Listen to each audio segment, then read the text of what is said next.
This podcast is a collaboration between Costard and Touchstone Productions and the Dads from the Crypt podcast.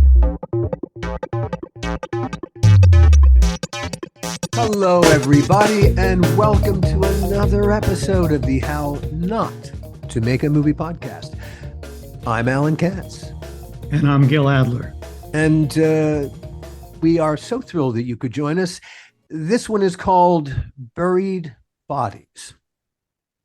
This is about the people who know where all the bodies are buried because they help bury them. Good help is another way that most people think of good help. We think of them as people who know where all the bodies are buried. When you're making movies and TV show, it's never more true than that good help can sometimes be hard to find.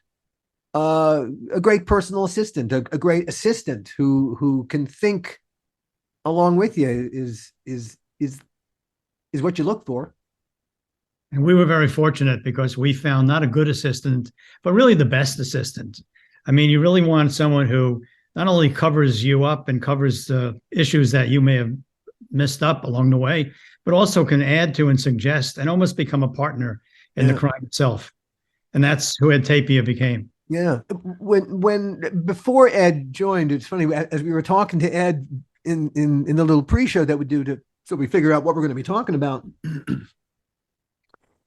Ed reminded us that he joined it after season 5. Well, yeah, much later into the process than either of us remembered. I don't remember doing Tales without Ed. Yeah, and nothing could be more really telling about how a person fits in than you can't imagine a history of it without them, even though there was one. We both had good assistants before then. I don't recall, otherwise we would have done something about it. But when suddenly Ed Tapia, when we crossed paths with Ed Tapia, it wasn't just an assistant; it was a member of the team. Very much so. Well, geez, let's quit blowing smoke up Ed's ass. Yeah, let's get him in here so we can tear him apart. So, ladies and gentlemen, Ed Tapia. Ed, welcome. Thank you. Before we get going, we should also point out that not only was Ed just the most amazing member of the team back in the day, in the subsequent years, Ed is now a very terrific producer in his own right. You were a producer on Everyone's All-American. Now you're on Everyone's All-American. All-American Homecoming. Homecoming, right. Yeah. And you're going into what season of that? The Mothership is going to season 5, which I did for the first 3 years, and the spinoff is in it's 12th episodes of season 2, and we are the second-rated show on CW. So we're doing well. We're doing well. So Ed is a very much a producer in his own right. We'll get to that. We've leapt to the end of the story. God, what is wrong with me? Oh. I'm glad you finally agreed with me, Alan. I've been saying that about you for years. Thank you. Good.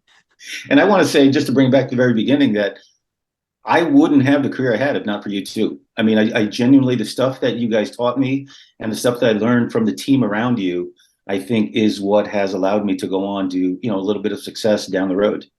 And from very funky beginnings. Yeah.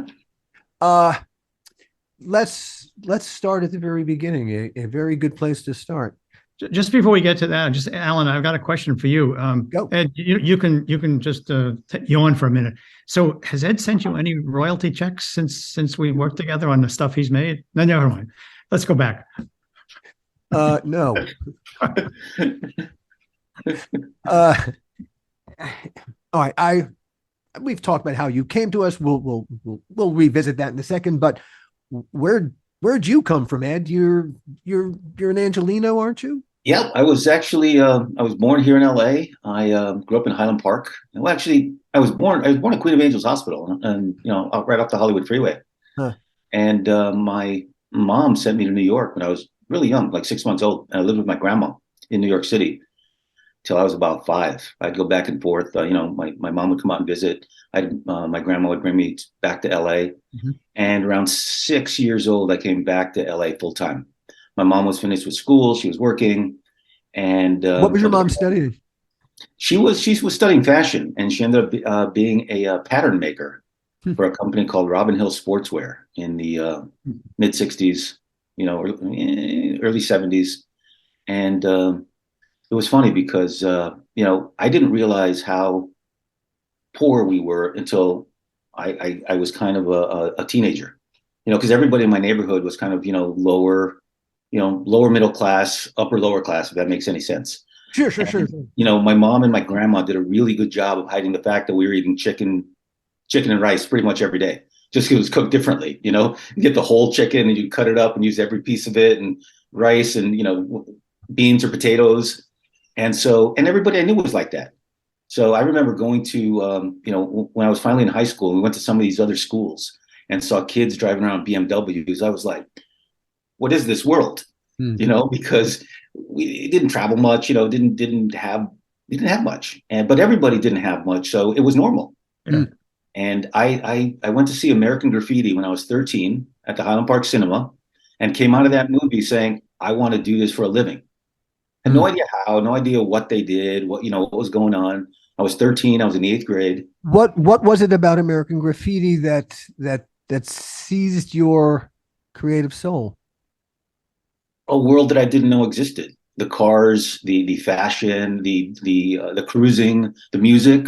Mm-hmm. I mean, in that part of the early 70s, the 50s were a big deal. We were having sock hops, in junior high school and high school, and it was a recreation of that. And a few years later, Grease came out, and American Graffiti just grabbed me for some reason. I was already a film geek. I was already watching movies that I really wasn't prepared or shouldn't be watching. Well, okay, let's stick a pin in this then. What is all right? So you were already a film geek. Okay. Yeah. What was the first movie that suddenly? All right. What's the first movie you remember seeing? The first movie I remember seeing, I closed my eyes in the climactic moment. It was Bonnie and Clyde. My mom took me to the Highland Park Cinema. And how old were you when you saw Bonnie and Clyde? 8. It was 1968, I think, or 69. I was either 8 or 9. And my mom used to drop my sister off at the Highland Park Cinema on Saturday mornings, and back then it'd be the double feature, and in between the double features there'd be raffles, and sometimes the vaudeville act. There'd be like a comedian or something, really, and then there'd be a first movie, then there'd be like half an hour, then there'd be a second movie.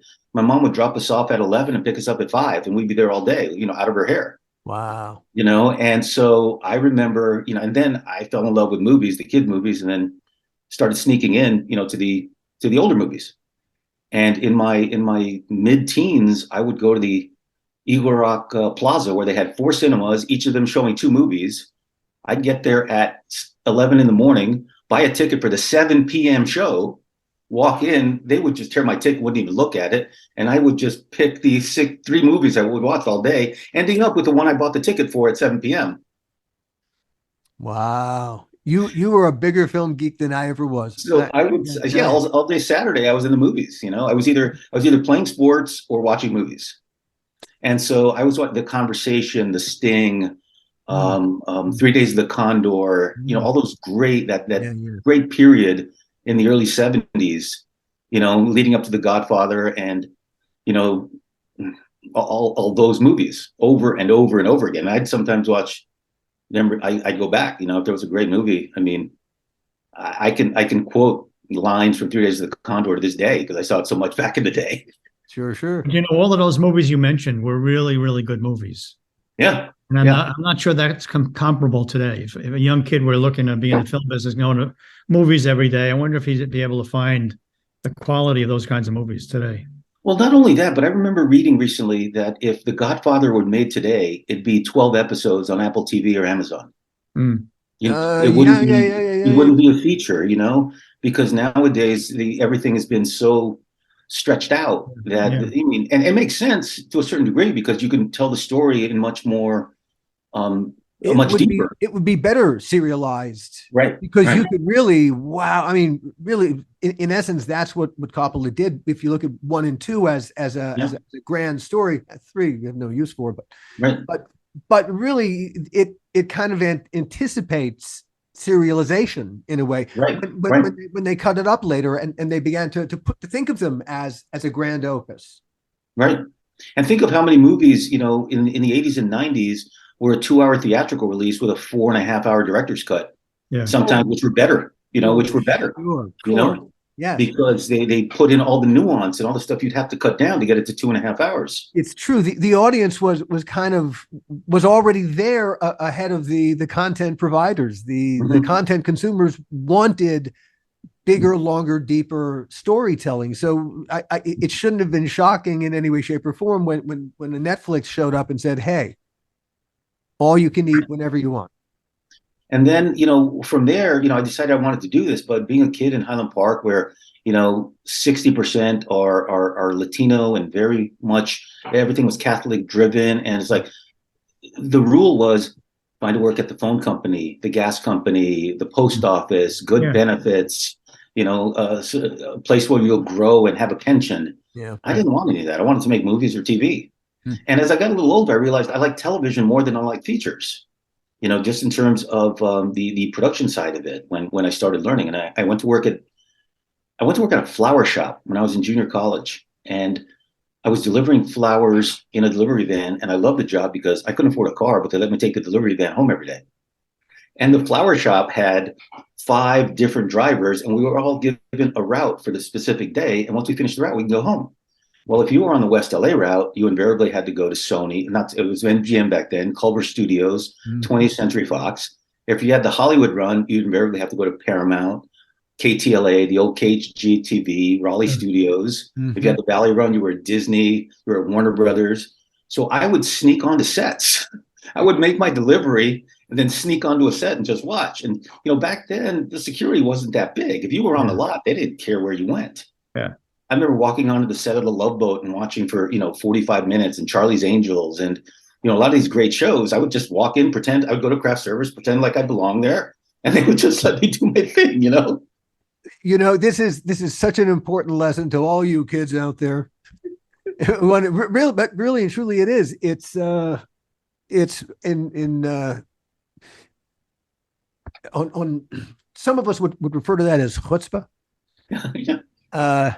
It really is. It's such a vital component of how to break into this insane business. Yeah. I don't know how much. I don't know how much of that is available today any longer. I mean, I used to do that on Broadway. I used to see the second act of a show because after the first act they break, everybody goes outside. I would be outside waiting, and when I did the exact same thing, Gil. I did the exact same thing in New York. Exact same. So I used to see all the second acts, and people would say to me, "Well, how was the play?" And I'd say, "Well, I really can't tell you how the play was. I can tell you how the second act was." And occasionally I'd get caught. They would. The best ones were the 3-act plays were the best because then you'd see the second and the third act. Right. That's right.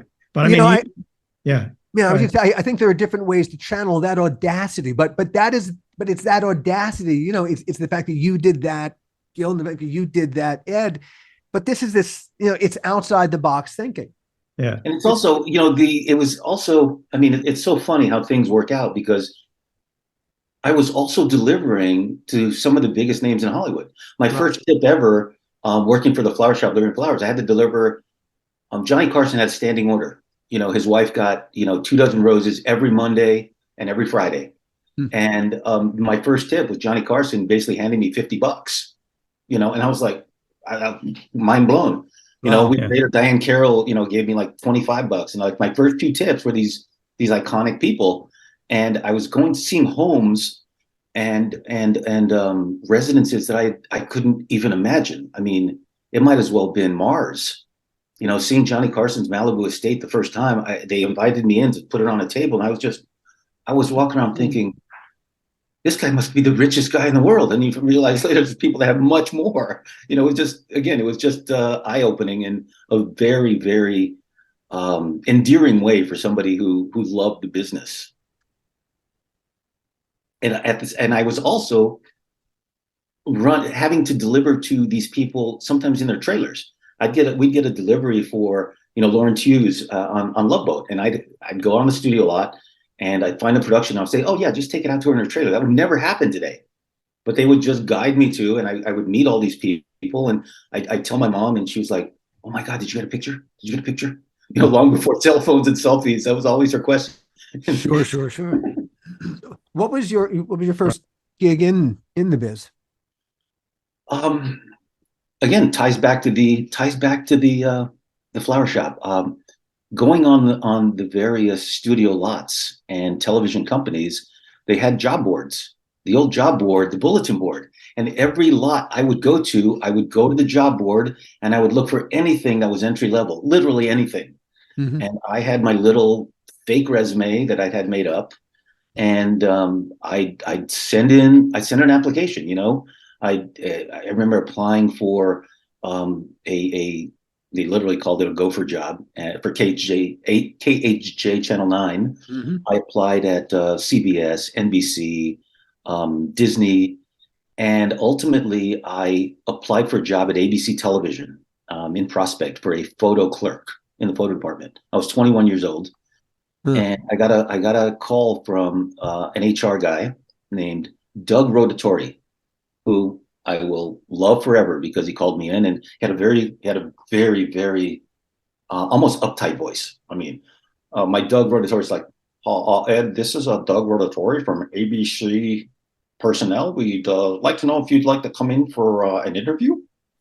And I went in and I met with Doug, and he was really nice. And I told him, I said, I don't have any experience. I like to think I'm pretty sharp. I can learn. And the job was basically cataloging and organizing all of the stills, black and white stills and color slides that came in from the network still photographers. And I must have done okay because they offered me a second interview to go meet with Hal Garb, who I recently reconnected with. He's in his 80s. He's still running. He was a marathoner back then. Mm-hmm. And Hal interviewed me, and I get a call from Doug.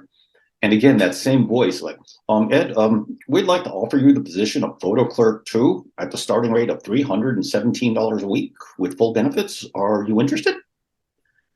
Something in my brain made me say, you know what, I got to think about it. And I don't know what possessed me to say, I got to think about it, but I told him that. And I waited like 6 hours and then called him back, said, yeah, I think I'd like the job. And they gave me all the packages. They told me to come down to their the HR office on Prospect, even though the job was going to be in Century City. Mm-hmm. And I filled out all the paperwork, and they told me I'd start the following Monday. Well, they also told me that I had to wear a suit to work every day, and I didn't own a suit. Oh, that kind of job. So, and back then, Well, everybody at the corporate level wore suits back then. This is 1981. Everybody was in a suit and tie. And fortunately, my best friend, Mark Alvarado, his cousin owned a clothing store called Model Men's in Highland Park. And he goes, I'll hook you up with my cousin. Just go see him. So I went down there. He gave me 3 suits on layaway that I could mix and match. And so the 3 suits lasted me like a year and a half, just mixing and matching different shirts, one pair of, pants with a different jacket. And around 1984, the dress code finally eased up, and we could wear sweaters and we could wear, sports coats as opposed to suits. But it was, and when I got to ABC, it was crazy because I didn't realize that anybody that wanted stills from episodes they were in had to come to me. So suddenly I was getting calls from the assistants of Henry Winkler, Robert Wagner, Farrah Fawcett, Lee Majors, right. Robert Guillaume. They were all calling me, and sometimes it was them themselves. Hey, You were strangely hooked in. Yeah, they would call me and say, "Hey, I want to come in and see the stills from that episode we did 2 weeks ago." And so, we also had ABC Motion Pictures at the time, and we were doing Pritzi's Honor, and we were doing Silkwood. So, I'd have to deal with the managers or agents for, Meryl Streep and Kurt Russell, and it was just for a kid like me at 22, 23, having to go to these people's homes and do photo approvals with them. I remember I'm 23 years old. I'm going to Farrah Fawcett's office and sitting with her as she goes through stills. Yeah. All the while I'm thinking, I'm sitting with Farrah Fawcett. I'm sitting with Farrah Fawcett. I'm sitting with Farrah Fawcett. It's funny. In our last episode, Gil and I talked about the first episode that we produced of Tales from the Crypt was The Trap that Michael J. Fox directed. And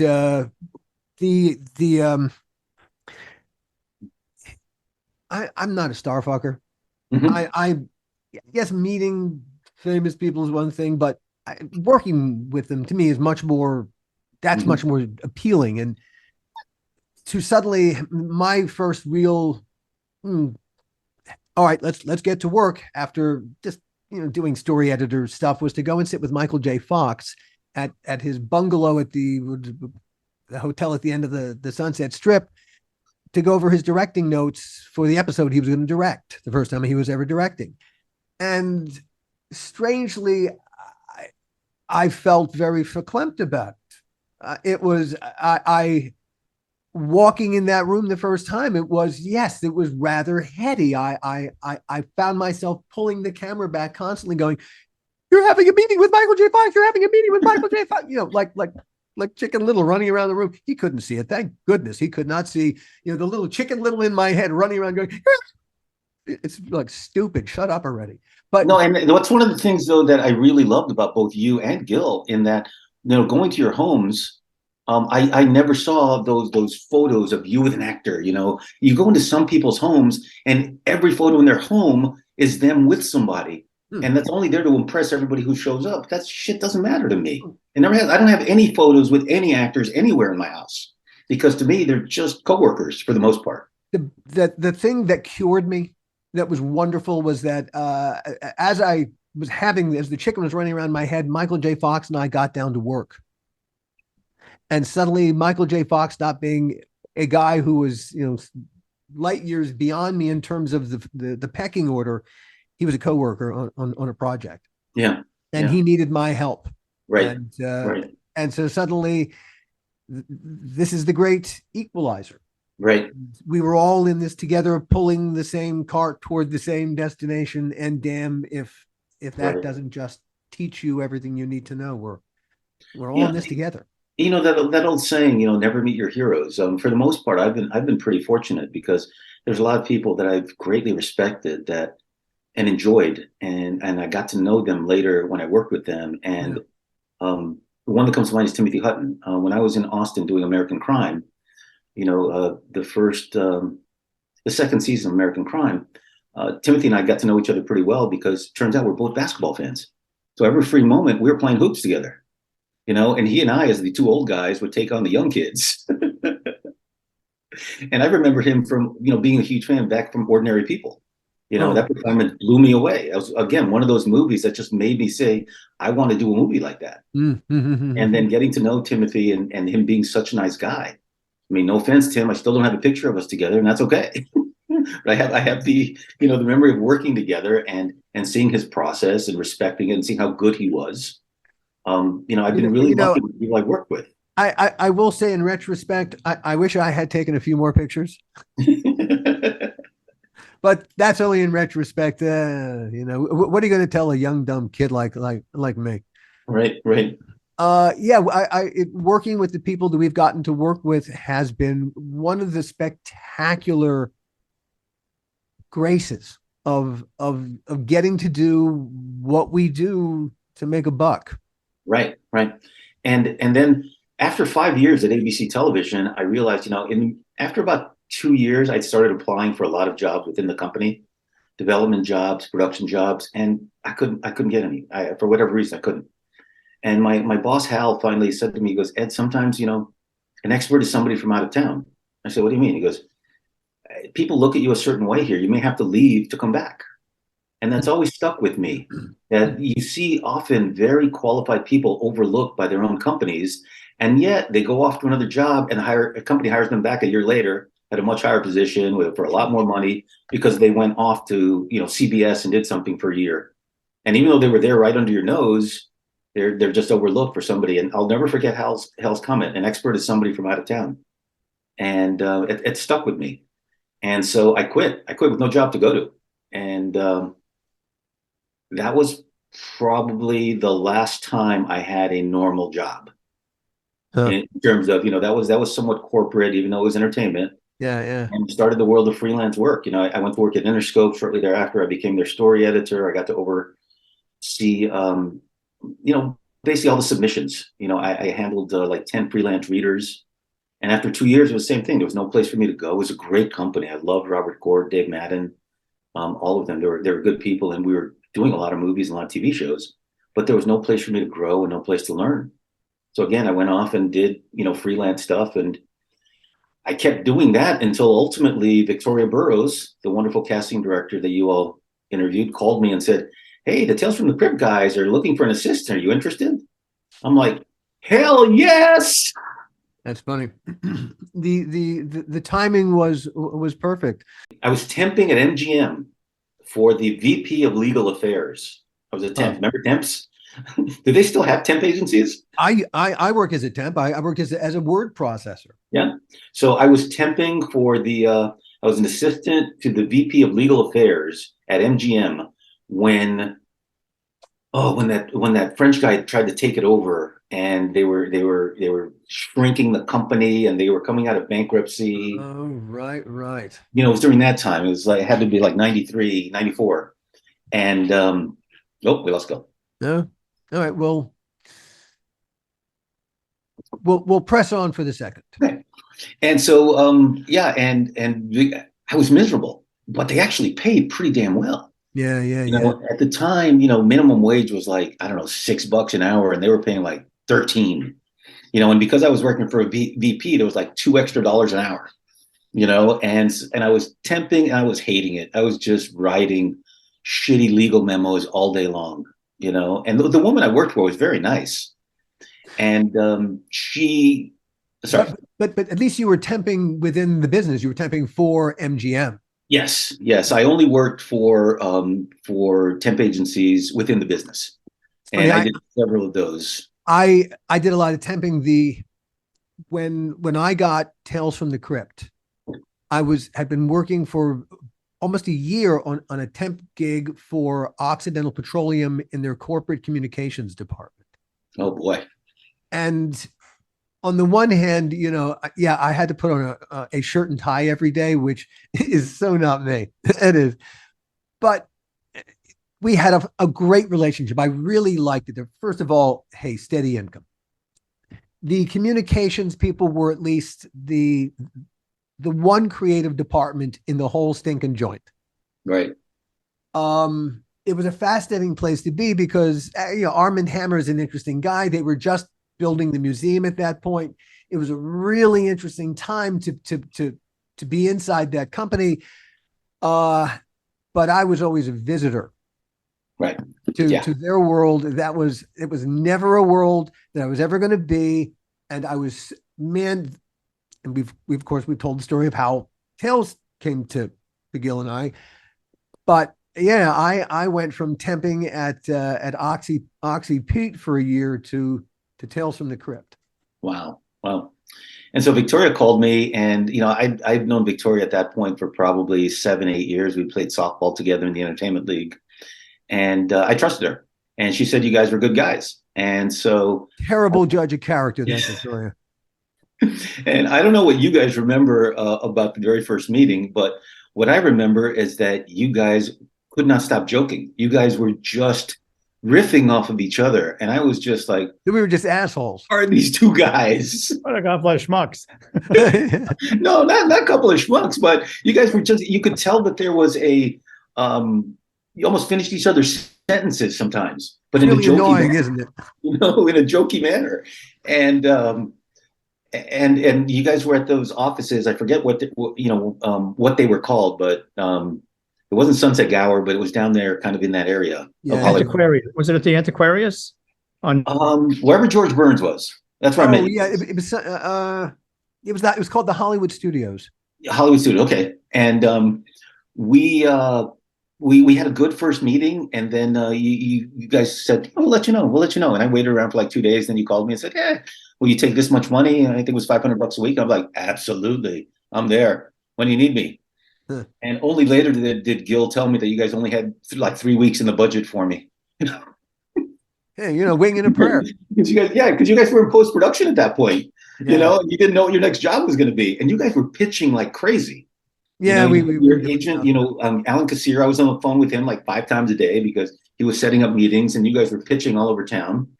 I And think meanwhile, you had all these filmmakers coming in. I think there was a little patch there where William Morris had us in development working with projects on projects with Stan Lee. Yes. Okay, I so remember Mr. Lee coming in the office. right. So we met with Stan a bunch of times on a project that Stan brought to us. That Stan had a bunch of stuff in his head that he didn't have time to work on, but he was looking for creative partners. He was represented by William Morris, so were we. And so they stuck us all in a room together. And among the couple of things that Stan Lee had that he wanted to somehow develop if he could, but he didn't want to do it himself. He wanted other people to to do the heavy lifting for him. And that's where we came in. And he had it was not one of Stan's best ideas. Probably wasn't even one of his better ideas. And it probably wasn't even a very good idea. Actually, it was kind of pedestrian, hey, it was Stan Lee. And it was even then, even before Stan Lee really became the legend, he was still Stan Lee. And it was great fun to work with him, to sit in a room and be creative, and that improv yes and. I also remember a lot of people were submitting stuff to you. I was reading a bunch of scripts for you, and most of them were terrible. Sorry. Well, hey, that comes with the territory. I'm glad you had to read all those scripts and I didn't. And I also remember initially how seriously you guys took the post-production. You guys were in the editing room quite a bit and fixing episodes and on season 5. Well, as you know, one of the joys of television is that it's not director driven, it's writer producer driven. Yeah. And because it's writer producer driven, really there's not one genius who's driving the bus. And so there are so many other ways for other people to contribute to the final product. I'm back, and all I heard was you talk. Oh, it must be difficult weather up in Canada today. That is where Gil is living these days, and so I'll apologize here. Why Gil keeps going in and out? It's we're having technical issues with Gil, but Ed and I will press on. Hear me? Oh, okay. Hold on. Yeah, every time I think I'm connected, I speak and then I realize it goes out. All right. Yes, I am in Canada and their internet sucks. Well, I was making a point that when I first joined you guys, Gil, I was really impressed how seriously you guys took post-production, because to that point, I hadn't been involved much in post. And you guys were constantly talking about the music. You were talking about, is there, and this is when visual effects was just starting out, is there some way we can tweak this in post? Can we add a little more blood with the colorist? That sort of thing. Yeah. And I remember there were some days where you guys would have, a meeting, a pitch meeting at 10 a.m. You'd have a call, with William Morris at noon, and then you'd be going off to the editing room and Alan would be writing something, preparing a pitch that you guys had. So for me, it was awesome because it was all these new things that I was, getting to actually experience firsthand as opposed to just seeing it from the outside. It was my introduction to production, because up to that point, I'd only done, some PA work on a couple of features after I left Interscope, and after I left ABC, I had done some freelance PA work and some, non-union additional second AD work, that sort of thing. It's way more fun inside, isn't it? Yeah, I've always thought so. I mean, seeing how it's made, it was. I always say that Tales from the Crypt was both my master's and my PhD. That's the way I look at it, because when you do a 5-day anthology show where you have different actors, different costumes, different sets every 5 days with no opportunity to stretch it out or make it longer, you have to figure it out. There's no throwing money at a problem, because that was never a solution. No. I mean, if we went over, we had to shorten something else to make it up, and it was eye-opening to see how many elements it took to make a good show. That's the part that still people to this day don't understand. When people ask me what I do, I say I get to spend $60 million of the studio's money in 5 months. That's what I have to do. How do you do that though? How do you do that? How do you do it efficiently without going to 61 or 62 or 63 million? Because that's not acceptable. It's the high wire act.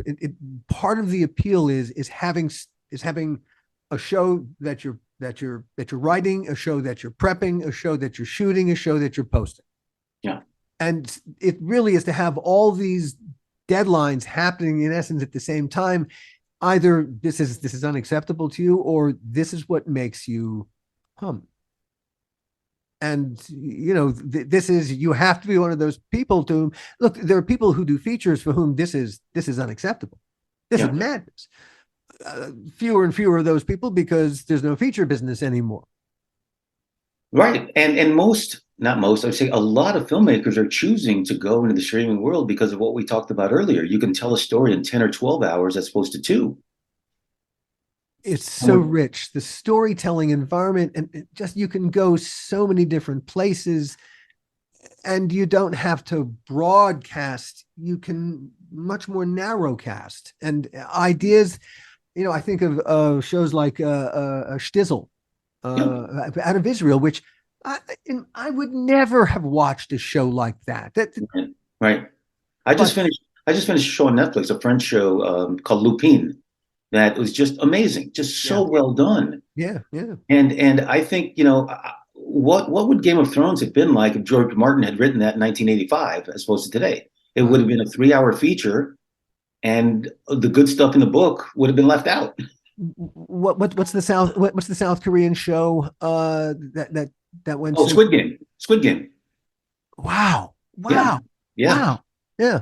I mean, this really has internationalized entertainment in a way really so much quicker than, we had that single category at the Oscars every year where, best foreign film, the best handful of movies.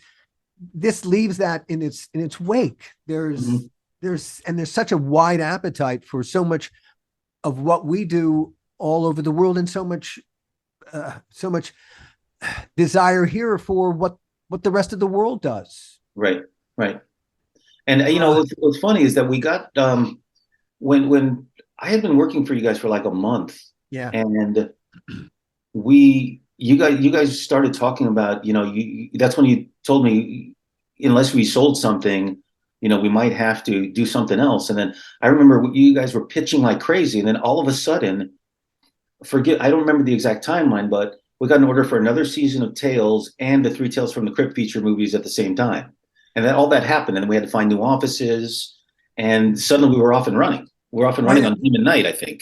That's funny. It's, as Gil and I said in the introduction, our memory is like there was no history before you, dude. And yeah, I guess it does kind of feel like you arrived and suddenly the shit got deep. Yeah. I mean, and then suddenly it was like, oh shit, we got all this work, let's go. And then I found the offices in Studio City. We moved into that old Victorian building, and we started prepping Demon Night. And it was like, we're going to be shooting a feature in 6 weeks. That was such a cool building, the one in Studio City. Yeah, and Joel held on to that for quite a while afterwards. Yeah. Jack took it over, I think. Yeah. But I remember thinking, wait a minute, what do you mean we're going to be doing a feature in 6 weeks? I mean, it was a 5.5 week prep. And Gil got FA on the phone and it started budgeting, and Stuart Burton was making all sorts of deals left and right. You got Greg Melton on board. You got that's funny. I had forgotten that when we got the order from Universal, it wasn't a, hey boys, take your time. No, go figure out a script that'll work for the franchise. Was not the marching order. Yeah, and I remember Gil and FA and Greg and you immediately started searching for space, and we couldn't find stages, so we ended up at the Van Nuys Airport, and that was the movie that we're talking about is Demon Night. So Demon Night. There was the first thing that we were happening. We were there were a bunch of scripts we were talking about for a little while. Oh, floating up in the air was Quentin Tarantino's script Right. From Dusk Till Dawn. Right. We had met with Quentin a bunch of times. Now, Quentin had sent that script to us to read. Right. And he was, at one point, he was kind of begging us, make my movie, make my movie. And Kurtzman was going to direct. Bob Kurtzman was going to direct it. He was attached as a director at that point. And the K&B boys were on board already for all the visual the special effects makeup. They came with the script. Why didn't we do it? Oh, I've asked myself that many times. I mean, we that could have been the first 4-second Tales from the Crypt feature film. Yeah, I mean, I remember there being some pushback with Bob being the director, and he didn't want to let go of it because he's the one that actually controlled the rights at that point. K&B did, because they were a relationship with Quentin. And that's my recollection. I don't know how accurate it is, but I remember there being some pushback with him attached as director. So there and was they didn't want to give that a complication that made it. Yeah, it's like a deal couldn't be made, you know, and William Morris and Alan Kassirer at the time were really pushing it.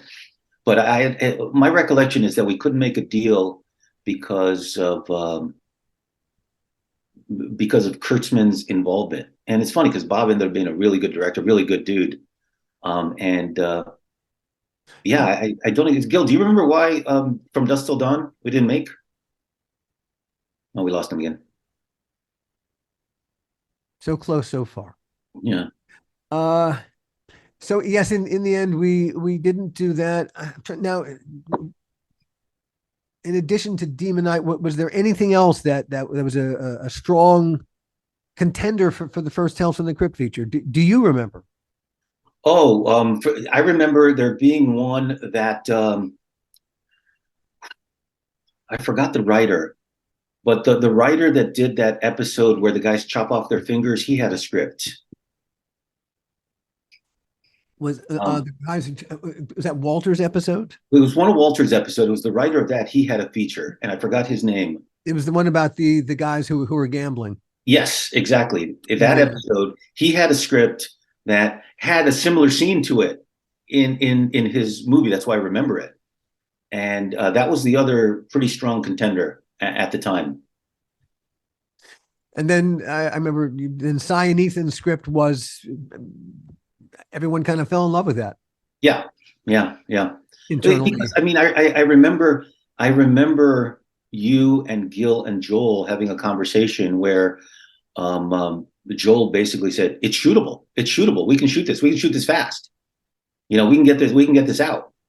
It is important to point out that the as we were setting up our film franchise there at Tales from the Crypt, we were still chasing the clock. We were still looking for a shoot ready script rather than a script that really represented the franchise. Yeah. We were still, there was still from above, if I may be so bold, doing it for the wrong reasons. Oh God. Yeah. Well, they saw it in their defense. I guess that they saw an opening, you know, the timing is now. The Universal says, do it now. If we had gone and tried to develop the idea, I'm sure we'd have developed it right into the ground. Well, when I say us, I don't mean us. The development process between Joel's people and Dick's people and Bob's people, finding a consensus would have been virtually impossible going through the development process. And right. Politics.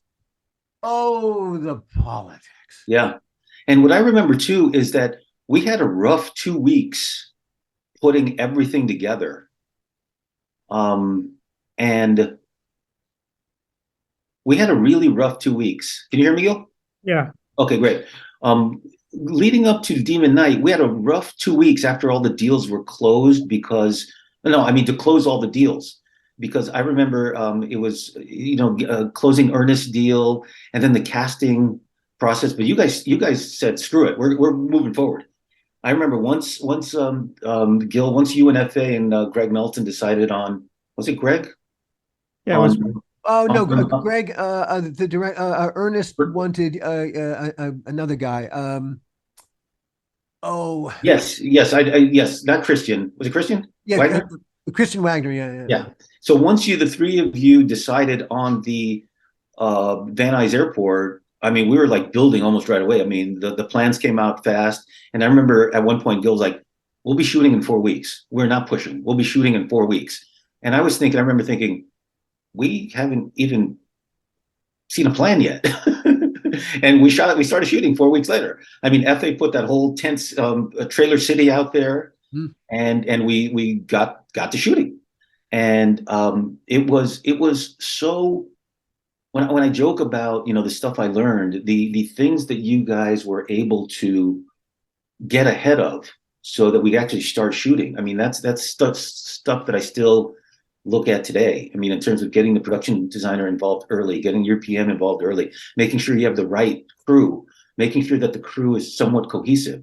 One of my frustrations is today is some showrunners who don't understand how important that morale is to actually executing the rest of the work. It Gotcha. doesn't take many people to screw up a production.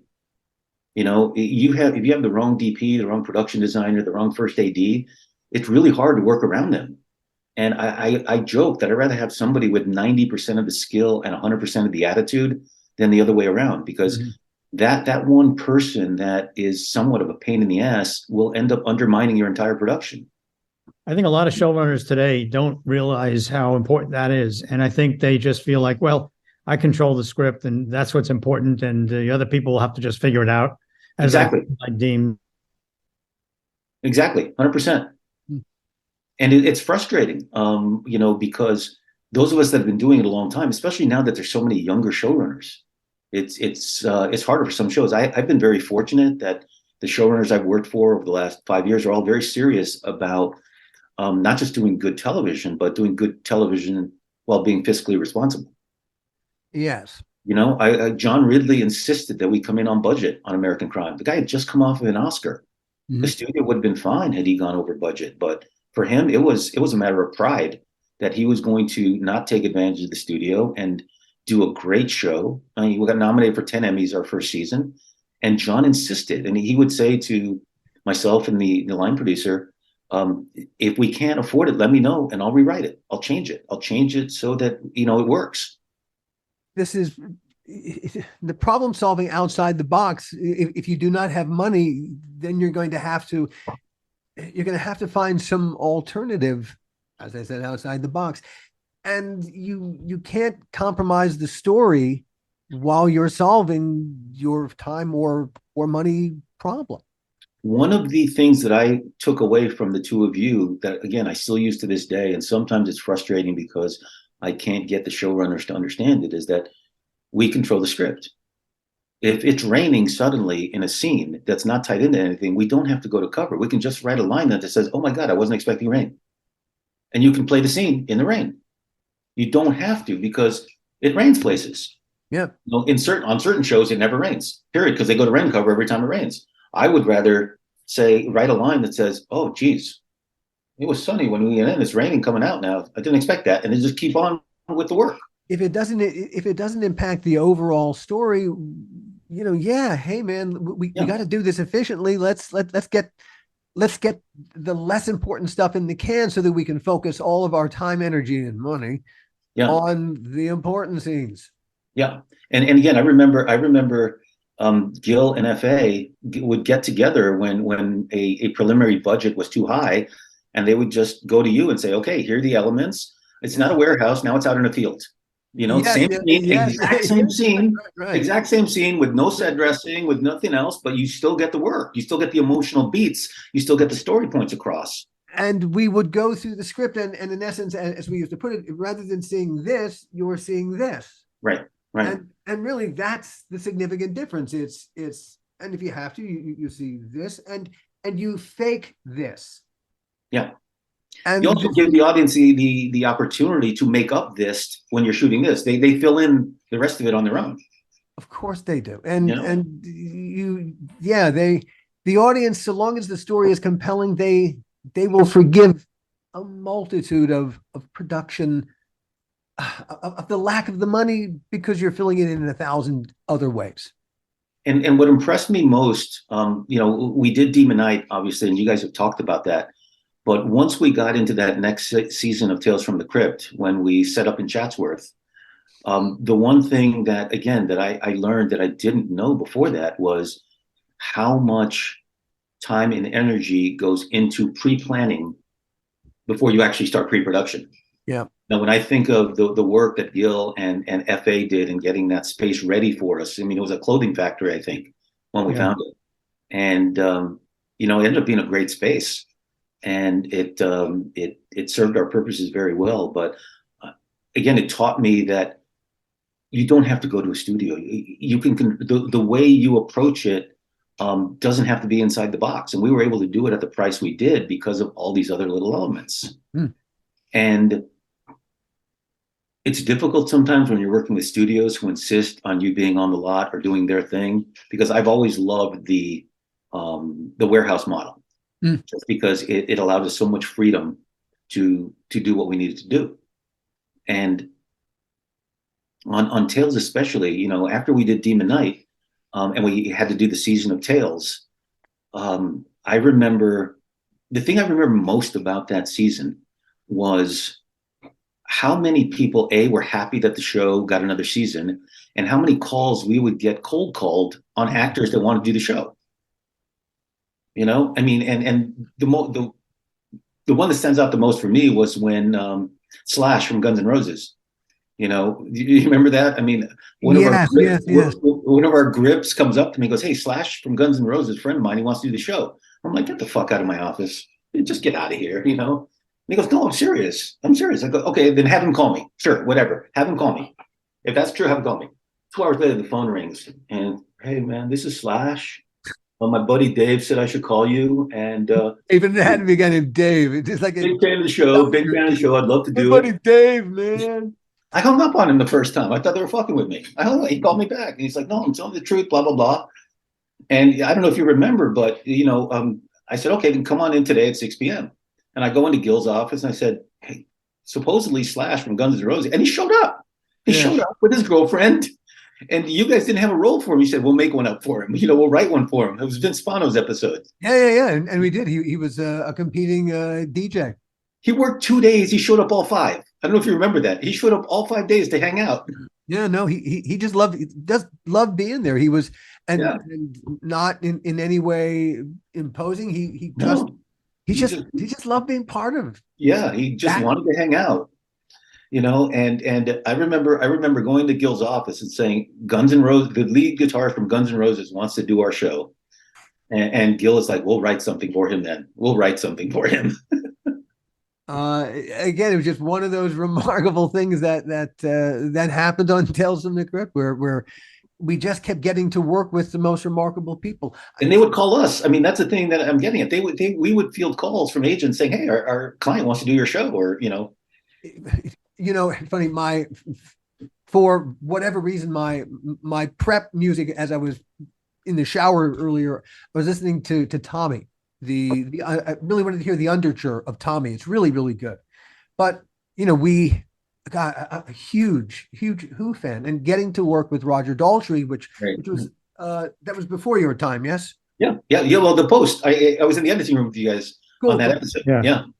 Getting to work with Roger Daltrey was so exciting. I mean, my God, he was such a cool guy. Now, on the season that Roger Daltrey worked, my brother-in-law, Mark Norris, was on the show, craft services, but also special projects. We had a little money in the budget. So, we would occasionally do food things for the crew. We would bump up a little special craft services thing. And Mark did that.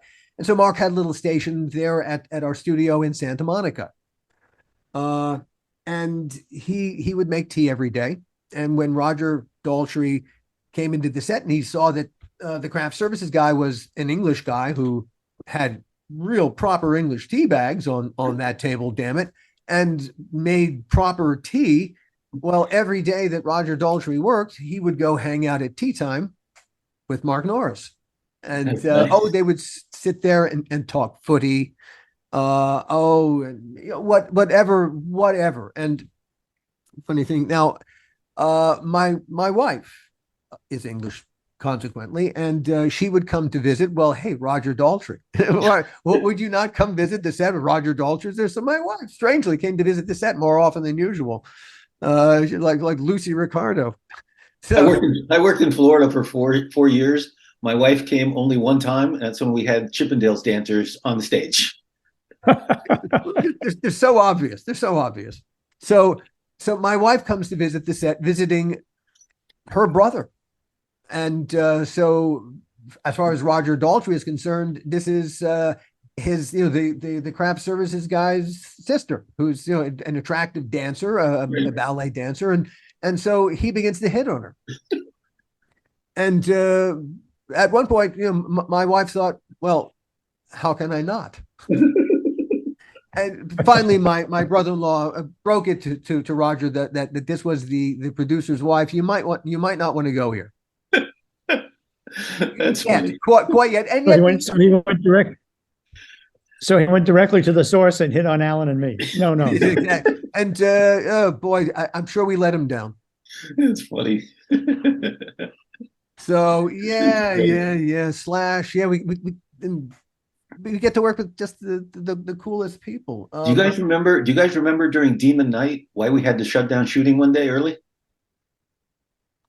During Demon Night, all right, hold on. Okay, during Demon Night, one day we ended up wrapping at 5:30, and we were supposed to wrap at 9 p.m. because something was happening. No, what happened? The OJ chase. Oh, I do remember that. Yeah. Oh, yeah. That was the crew was so into it. We literally couldn't keep working because people were just glued to the television in the makeup trailer. Was that the reason? Yeah. We ended up because the crew was just the headspace was so screwed up that I remember Gil coming on and just say, "Yeah, we'll just start over tomorrow." We were on schedule. We were a little ahead, and Gil was like, "No, we're just gonna keep going. We're just gonna cut it." Completely forgot that. Remember that, Gil? I mean, we had to. I do remember that. I do remember. Were you with us when we closed down because and FA gave us a gun to take home? There were the riots coming up. Yes, absolutely. Yes, during the riots. Yes, during the riots. And FA came into my office, closed the door, and he said, "We're closing early, and I'm telling you we're closing early. I'm not asking you. And also here, I want you to take this." And he pulls out I don't know what caliber because I don't know much about guns. It's a 45. And I said, "Yeah, it was, yeah." And I said, "What do you mean take it? What am I supposed to do with it?" He goes, "Just keep it hidden on the seat of your car. Don't let anyone see it because that in itself is an offense. If a cop sees it, they'll arrest you." And I go, I don't want to get arrested. I don't want to take a gun." He goes, No. If somebody attacks the car, you can protect yourself. And I go, "F.A., what are you talking about?" And he said, "And then tonight at home, keep it next to the bed." I said, "It was a crazy couple of days. That was why it was chaos."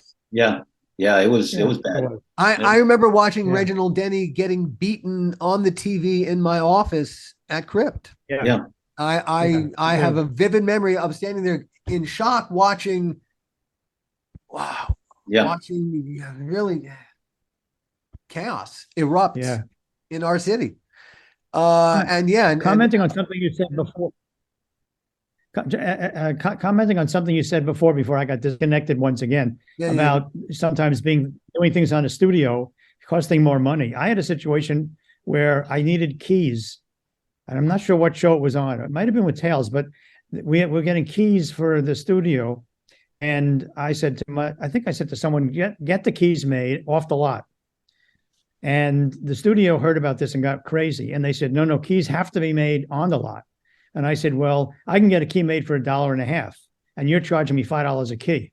Whoa! So I'm getting them made off the lot.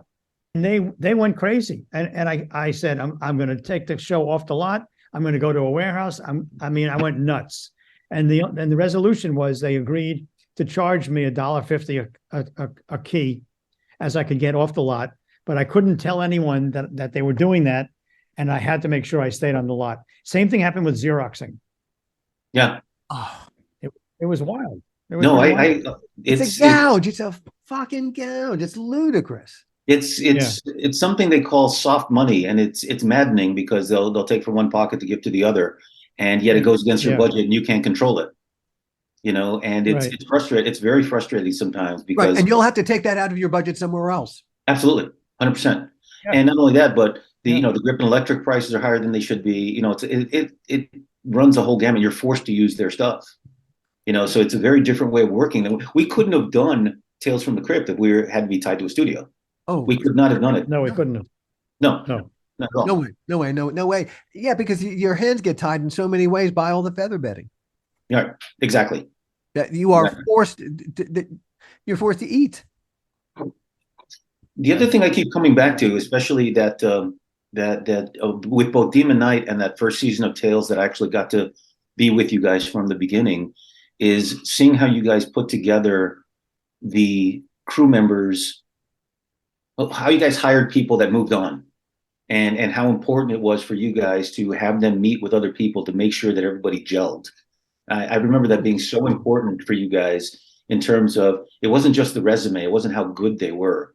I remember Steve Melton moved on at some point, because he was getting big features, and you guys wanted to be their prop master.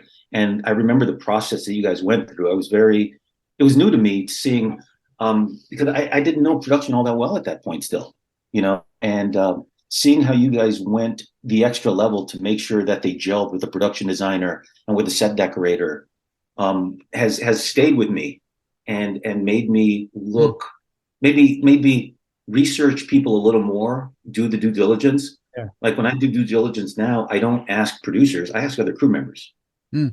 Because the producers oftentimes don't know. I mean, if I need to know how good a first AD is, I'll ask the key grip or the gaffer, who are on set with him, all the time. Yeah. And it's funny how so many really bad people keep working, and it's because people don't do their due diligence. Yeah. When we did that, I mean, we never thought of it as being unique or anything but kind of obvious to do it that way. And we never really, we never questioned it, and we would just look at each other and go, okay, let's ask the guy that might know more about the situation than we know. And, what do we know about going to another producer? What are his goals? What are his interests? We'd rather go to see somebody who's been on the floor with the guy, or has worked with him, or has been in the trenches.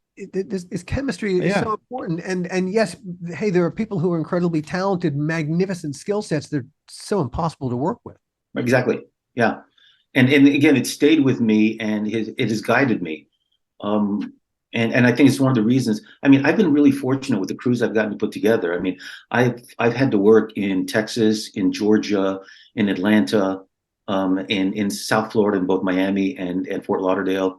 And each of those times, I always go back to what you guys taught me in terms of just the cohesiveness and the camaraderie is just as important as the skill set. Because when you get in trouble, when you're in that 13th hour, you don't need people that are shitty to one another. You need people that are genuinely looking out for one another. And if you need to do a fast move that you need to get done in 15 minutes, you can't have, a grip that's going to say, what, that's an electrician's job. I'm not going to move that stand. As opposed to everybody hanging in, jumping in together like we used to do on Tails. Gosh. I remember moving sandbags. I remember, whatever it took. When the meter's running and you got to get the shot in, then hey, there's. I remember Lee Webb. I remember Lee Webb lifting tents. I remember the second AD taking cast chairs. Whatever it took. There was no sense of that's not my job. I'm not a part of it. No, we're all in this together. Yeah, and we had to teach the English crew that. If you remember, when we got to London, we had to teach them. It's like, no, but this is one unit. Everybody has to work together, and it's frustrating sometimes when I can't hire somebody that I know is great, where I have to take somebody that is going to be a problem. And eventually those people end up getting replaced, because one of the things I say all the time is you can't fool a crew. No. A crew knows when somebody is not pulling their weight, they get resentful, and it gets ugly really quickly. It's a team. And everyone knows who's pulling in the same direction, and everyone knows who's not. The other thing from that first season of Tales that I really was life-changing almost was seeing how good some of these technicians were. Seeing what Rick Boda could do with light, and seeing what Greg Melton could design in a week, and seeing how our set decorator could take this empty box, and one week it's a doctor's office, the next week it's the interior of someone's house, The week after that, it's a college classroom. I mean, just the sheer speed and talent of these people blew me away because I'd never been around it again. One could take it for granted, the fact that this is how it always is supposed to be, how every show is. And look, this industry is filled with very, very, very talented people all over the place. It takes a special kind of crazy, in the best way possible, to pull off a successful anthology. Yeah. Yeah. And it's everything has to be outside the box, all the solutions. And as you pointed out in season one, that you said you found it's more interesting to work on a TV show than it is on a feature film. It's more creatively rewarding. For me, it is. For me, other people maybe not. Yeah. But I was very fortunate to get to assist Gil on the features Constantine and Starsky and Hutch, and Starsky and Hutch was a lot of fun. It was my first job back after a tragedy in my life, and it was fun. I mean, there was problems on it, but on Constantine, as I tried to help Gil as much as I could, but I was freaking bored because it was this big feature with a lot of visual effects.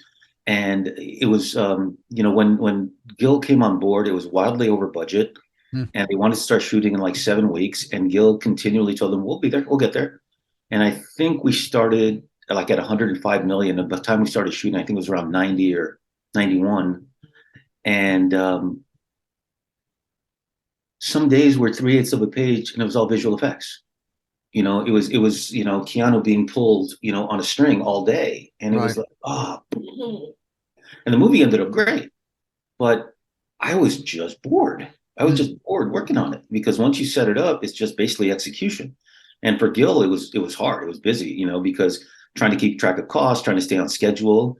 But Francis Lawrence was a good director. Philippe Rousselot was a great DP, and they were able to do it. But where did you shoot? It was here in LA. It was here in and around Los Angeles and the Warner Brothers lot. And they built some incredible sets. And that was the first time I saw that kind of money being spent. I remember Gil oversaw the building of a set on Warner Brothers' largest stage of the future hellscape, future hell. And it was a freeway in hell with burnt out cars, and they augmented it with visual effects. But this entire massive set was built for like a 5-page scene, and that was it. That was it for the whole movie. And it was probably, I can't put words on it, but I'm guessing it was $1 million set. I'm just guessing. I don't remember, the budget, but it was for 5 shooting days. That was it. And I'd never seen that before. To think that one set cost double what, an episode of Tales cost was crazy to me. That's just, since we have this moment, are you back with us, Gil? I am. Oh, good. Since we have this moment, as we're cobbling this show together because of technical difficulties, yes, this show will go out at this is a good moment to remind everyone that 2 weeks from yesterday, on December 17th. All right, if you're hearing this in before December 17th, on December 17th at noon Pacific time, we're going to be doing our table read for charity for the Motion Picture Home. Oh, nice. Yes, we're going to read. We're doing a table read of Dead Easy. Oh, nice. Yeah, an adaptation of Dead Easy. We've converted it into a radio play because God, no one wants to listen to a screenplay that wasn't finished for 2 hours, because we never got to finish that screenplay.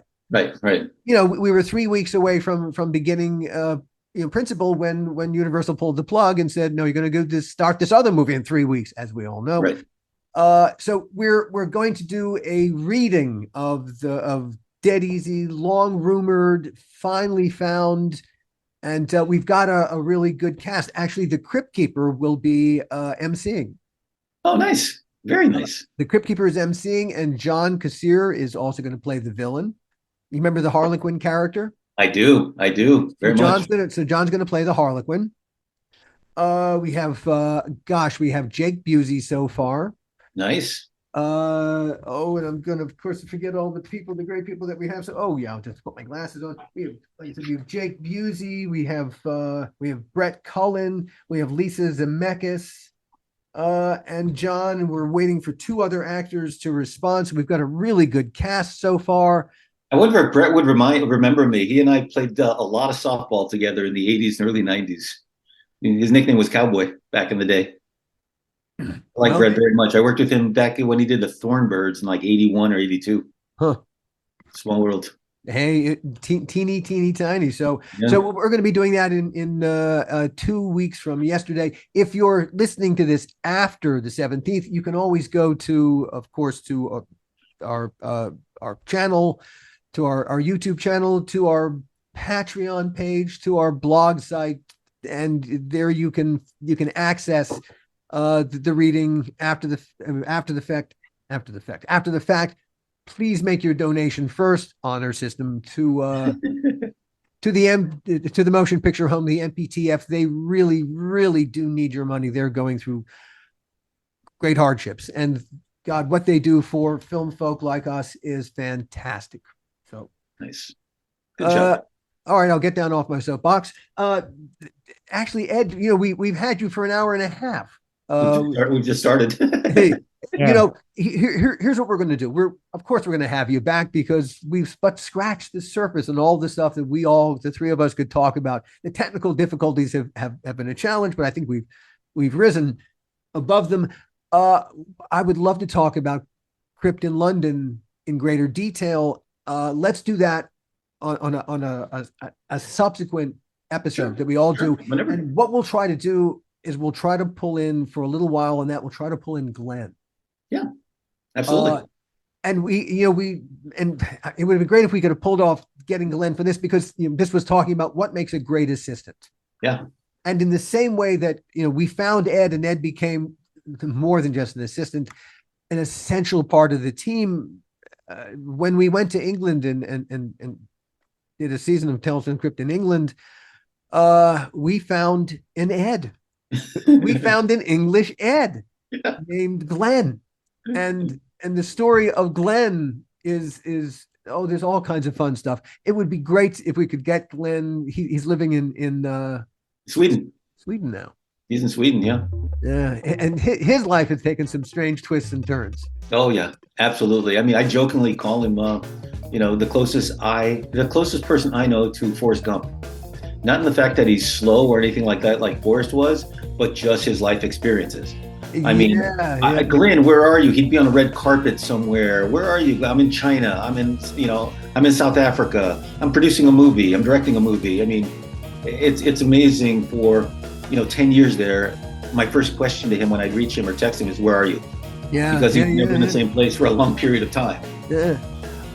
So that's what we will do next time. We will do the three of us, and we will bring Glenn in. We'll arrange for that ahead of time. I promise you, audience, you will enjoy this. Glenn is fascinating, and he's a very creative guy in his own right. He's a filmmaker and a terrific writer, and just a delightfully unassuming presence. Yeah. I'm still tight with his folks, and I was in London last year. I stayed with his mom and dad still. Yeah. They wouldn't let me stay in a hotel. A treat awaits you, everyone. We're going to end this one right here. We